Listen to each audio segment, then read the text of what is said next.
Alors, si vous avez deviné ce que c'est que cette petite chose que je vais vous montrer, je vous dis qu'on est à l'époque des premiers téléphones avec écran couleur, sauf que, eh bien, comme c'est quelque chose qui était complètement nouveau et qui était en train de se démocratiser, il n'y avait pas de capteur photo intégré dans ces téléphones. Il n'y a pas d'appareil photo sur le téléphone. Et donc, qu'est-ce qu'a fait Sony Ericsson? Eh bien, Sony Ericsson a tout simplement fabriqué et sorti un module photo, vous le voyez, avec le capteur ici, qui vient se plugger directement en dessous du téléphone et qui permet de prendre les photos. Et donc ce petit objet s'appelle le Communicam. Donc c'est une caméra externe. Il y a eu 4 versions de la Communicam. Alors la première était pas du tout aboutie puisque c'est une version qui faisait 100 000 pixels en résolution. Et en plus de ça, le capteur photo était du côté de notre côté, du côté de la personne. Donc en fait, c'était pas pratique puisque pour faire la photo, en gros, il fallait faire ça. Et après, il y a eu 3 autres versions. Je sais pas trop laquelle j'ai là. Je crois que c'est...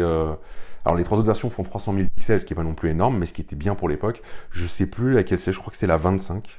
Et donc le fonctionnement est simple, en fait, il suffit de brancher la Communicam ici. Vous voyez, il y avait la connexion, et là, il y a un nouveau menu qui apparaît. Photographier, afficher les images et options. Parce qu'il faut savoir qu'en fait, il n'y avait pas de stockage de... Enfin, les photos qui sont prises n'étaient pas stockées immédiatement dans le téléphone, elles étaient stockées dans la Communicam. Après, il y avait une procédure à faire pour pouvoir récupérer les images soit sur son ordinateur, soit se les envoyer, soit sur le téléphone. Et donc, vous voyez que, hop, j'espère que vous voyez bien à l'écran, hop, la photo est prise, est-ce qu'on accepte? Ok, et là on peut l'enregistrer, l'envoyer, et la photo est enregistrée directement dans la Communicam.